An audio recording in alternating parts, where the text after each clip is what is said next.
안녕하세요. 안녕하세요. 네, 여러분들 반갑습니다. 자, 이번 시간은 문제풀이반 마지막 시간이죠. 그래서 마지막 단계인 실전 모의고사 반입니다.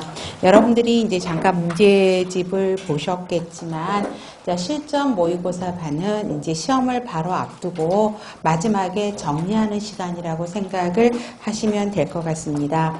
자, 이 문제를 만들면서 이제 제가 수업 시간에도 항상 말씀을 드렸지만 20문제 중에서 17문제 정도는 되게 쉬운 문제라고 말씀을 드렸죠. 그리고 한 두세 문제가 최근에 한 번도 나오지 않았던 새로운 문제가 도출이 되거나 조금 까다로운 문제가 한 두세 문제 정도가 나온다고 말씀을 드렸습니다. 그래서 실전 모의고사 문제를 보시면 아주 쉬운 문제들은 여러분들이 기출문제라든가 단원별 문제풀이에서 다 하셨어요. 그렇죠? 그래서 아주 쉬운 문제를 여기다 넣을 수는 없었습니다. 그래서 물론 아주 쉬운 문제도 한두 문제 정도는 있을 거고요.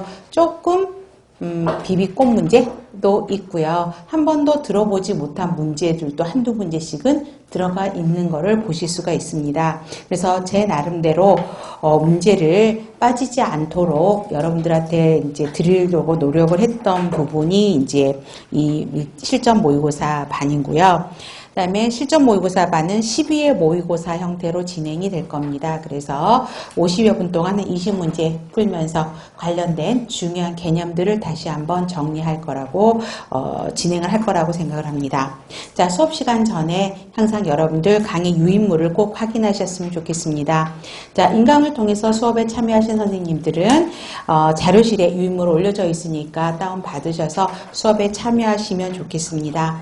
여러분들은 이미 이제 기출 문제 풀이반이라든가 단원별 문제 풀이반을 통해서 기본 개념들은 거의가 다 정리되어 있는 분들이라고 저는 생각을 해봅니다. 그렇기 때문에 이번에 실전 모의고사에서 드리는 유인물들을 보시면 문제 개념들과 관련돼서 꼭 알아야 될 것들을 다시 한번 OX 문제로 정리를 해드렸는데 생각보다 또 틀리시는 선생님들이 계세요. 그래서 그런 부분들을 다시 한번 확인하는 기회로 생각해 주셨으면 좋겠습니다. 자, 여러분들이 이제 시험을 앞두고 마음이 바쁘시죠? 그렇죠. 마음이 바쁘시고 날씨는 조금씩 이제 벌써 여름으로 들어가고 있죠. 더워지고 있고 그리고 또 여러분들이 실전 모의고사 반 문제를 풀어보신 선생님들이 어떤 말씀을 하시냐면 이제 준비가 다 끝났다고 생각하고 문제집을 풀잖아요. 근데 생각보다 점수가 안 나와요. 왜 그러냐면 조금 꼬았다 그랬잖아요. 그리고 처음 본 문제들이 좀 있어서 나 준비 다 끝났는데 간호관리는 그래도 쉬운데 라고 했는데 자꾸 틀리면 좌절을 하세요. 또 거기 스트레스를 무지 받으세요. 그러실 필요는 없어요. 왜 그러냐면 시험보다는 조금 더 어렵다고 생각하시면 될 것 같아요. 그래서 여기에서 뭐 좌절할 필요는 없으시고요. 틀린 문제를 다시 한번 정리하는 기회라고 생각하시면 오히려 마음이 더 편하실 거라고 생각합니다. 자, 지금부터라는 여러분 이제 시간 분배를 굉장히 잘 하셔서 여러분들이 시험 준비를 하셔야 될 것 같습니다. 자, 실강에 참여하신 선생님들은 저한테 쉬는 시간에 질문을 해주시면 좋겠고요. 인강에 참여하신 선생님들 거는 그 학원 홈페이지에 질문방이라고 있죠. 거기다가 질문을 올려주시면 최대한 빨리 댓글을 올리도록 노력을 하겠습니다. 자, 저랑 12시간 동안 함께 갈 준비 되셨죠? 네, 그러면 시작을 해보겠습니다. 자, 먼저 첫 페이지 모의고사 1회입니다. 1번 이간호사는 수간호사가 그러는데 김간호사를 뛰어나다고 칭찬하면서 늘 자신과 비교하는 이야기를 듣고 있어요. 자신도 동료로부터는 함께 일하기 좋고 잘한다는 칭찬을 듣고 있음에도 불구하고 그 수간호사가 이 이간호사에게 낮은 고가를 주시나 봐요. 그래서 불만이에요. 이러한 인사고가 오류 가능성은? 그렇죠? 대비 오류죠. 평가자가, 수간호사가 한 평가자를 다른 평가자하고 상대적으로 비교하면서 낮게 준다거나 높게 주는 것을 대비 오류라고 하죠. 앞에 우수한 평가자를, 그러니까 평가를 한 자를 받은 사람을 놓고 바로 뒤에 여러분들이 들어가게 되면 앞에 너무나 뛰어난 사람이 받으면 여러분들의 능력에 비해서 상대적으로 낮게 받는 것들을 대비 오류라고 이야기를 합니다. 자, 그러면 문제는 사실은 쉬워요. 그쵸? 자, 그러면 유인물 볼게요. 직무수행 평가상의 오류 유형입니다. 자, OX 문제로 갑니다. 1번은 자, O예요, X. 제가 읽지는 않을게요. 그쵸? 이거 읽을 필요는 없을 것 같아요. 자, 1번은 X. 그러면, 자, 평가를 받는 사람이 정직하면 중법 정신이 강하다고 판단하는 오류는? 그렇죠. 논리적 오류, 논리적 착오죠. X. 두 번째는요. 맞죠? 그럼 두 번째 강제 배분법을 동그라미 하면 이게 실제 문제로도 나왔었죠.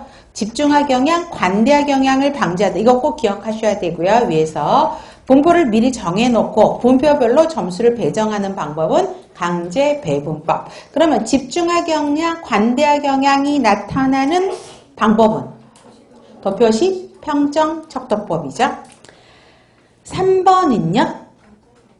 3번은 동그라미죠. 투사에 대한 정의죠. 능력 없는 감독자가 능력이 없으니까 자기 자신에 대해서 평가가 낮을 수밖에 없죠. 그런 평가를 대한 비난을 자기 동료라든가 부하들에게 전가하는 행동을 투사라고 이야기하죠. 동그라미고요. 4번은 학생이 실습봤는데 예뻐서 점수 A+를 줬다라고 하는 평가 오류는 논리적 착오 아니죠. 후광 효과를 이야기하죠. 그러면 5번은 5죠. 혼효과에 대한 정의를 바로 써놨죠. 자, 혼효과는 부정적인 면을 강조하면서 지나치게 비판적으로 하는 거죠. 그래서 실제 구성원이 가지고 있는 능력보다 더 낮게 평가하는 거. 5죠. 6번은 X. 그러면 중심화 경향이 아니고 관대화 경향을 이야기하고 있죠. 7번은 기억력이 좋으면 지식도 광범위하다고 평가하는 것은 논리적인 오류에 속하는 것이죠. 네, 좋습니다. 자, 그래서 여러분들 유인물에 지금 OX 문제 있죠. 이거는 우리 목표를 정하세요. 다 맞는다. 이거는 기본적인 개념들을 다시 한번 정리한 거기 때문에 다 맞는다로 목표를 정하시면 됩니다. 자, 2번. 사례 방법에 대한 사항으로 옳지 않는 것. 자, 몇 번일까요? 조용하죠? 웅얼거리지 말고. 자, 몇 번? 자신이 없어요. 지금 답이, 네? 크게 한번 다시 해볼까? 답이 두 종류로 좀 나눠지는 것 같아서. 답은? 여러분, 더 조용해졌어요. 자, 지금은 아직 시험 아니잖아요. 답은 여러분들 금방 눈에 보이는 거 있잖아요. 1번이죠. 자, 왜 1번이죠? 한 간호사가 한 환자를 돌보는 것으로 병원에서 3교대 시 8시간씩 환자를 돌보는 것으로서 자, 이러면 뭐예요? 8시간 동안 환자에게 총체적 간호를 제공하는 거. 그렇죠. 총체적 간호 방법에 대한 이야기예요. 그래서 총체적 간호 방법은 중환자나 격리된 환자를 간호하는데 용이하고요. 1대1로 8시간만 하니까 간호학생 교육에 용이한 간호 전달 체계예요. 그래서 1번 문항을 전체적으로 합당한 주어가 뭐냐면 총체적 간호 방법이에요. 그죠? 2번. 간호사의 의사소통 능력과 지적 수준을 고려해서 환자를 분담하게 해야 된다. 자, 이 문항은 맞는 거죠. 자, 한 명의 환자에게서 자, 사례 방법은 자, 케이스 메서드죠. 그렇기 때문에 간호사가 한 명의 환자를 보기 때문에 의사소통 능력 굉장히 중요하고요. 지적 수준 고려하죠. 왜냐하면 간호사의 레벨이 높지 않으면 오히려 낮은 간호를 1대1로 제공할 수밖에 없죠. 그 다음에 환자 중증도에 따른 다양한 간호 요구를 고려해야 되죠. 중증도에 따라서 간호요구의 복잡성, 다양성이 굉장히 다를 수밖에 없어요. 그래서 환자 간호의 복잡성과 다양성에 간호사가 부응해야 되죠. 그렇죠? 그렇기 때문에 지금 2번 의사소통 능력, 지적 수준도 고려해서 환자를 맡겨야 된다는 것이죠. 1대1로 하다 보니까. 또 다른 간호 전달 방법보다도 더 고도로 숙련된 간호사가 필요하죠. 그렇죠? 아니면 여러분들 그런 능력 있는 간호사한테 간호를 받으면 여러분들은 되게 억울할 거 아니에요. 여러분들이 환자라면. 그렇죠? 1대1로 받으니까 높은 레벨의 간호사가 환자의 상태를 파악해서 지금처럼 다양한 간호 요구도 고려해야 되고 복잡성, 다양성에도 바로 반응할 수 있는 능력 있는 간호사가 있어야지만이 케이스 메소드는 훨씬 더 좋은 간호를 제공할 수 있습니다. 그래서 1번이 1번은 사례 방법의 변형인 거죠. 총체적으로 8시간. 이거 보면 바로 아실 거예요. 네, 좋습니다. 자, 그러면 보시면 되는데, 자, 유인물을 제가 잘못 드렸어. 사례관리법으로 드렸네요. 자, 그러면 우리 사례관리법으로 정리하면서 케이스 메서드가 아니라 케이스 매니지먼트로 보시면 될 것 같아요. 자, 그러면 1번. 1번은 자, 그러면 1번 문항을 어떻게 바꾸면 되냐면 케이스 매니지먼트의 목적이 무엇인가 이렇게도 문제가 나오는 거죠. 그러면 뭐예요? 양질의 의료 서비스를 제공하고 의료비용 절감이라는 목적을 달성하기 위해서 시도된 것이 무엇인가 이렇게 들어가면 케이스 매니지먼트라고 이야기해야 되죠. 5. 그러면 2번. 표준 진료 지침에 적용에 따른 진료 과정의 표준화로 여기까지.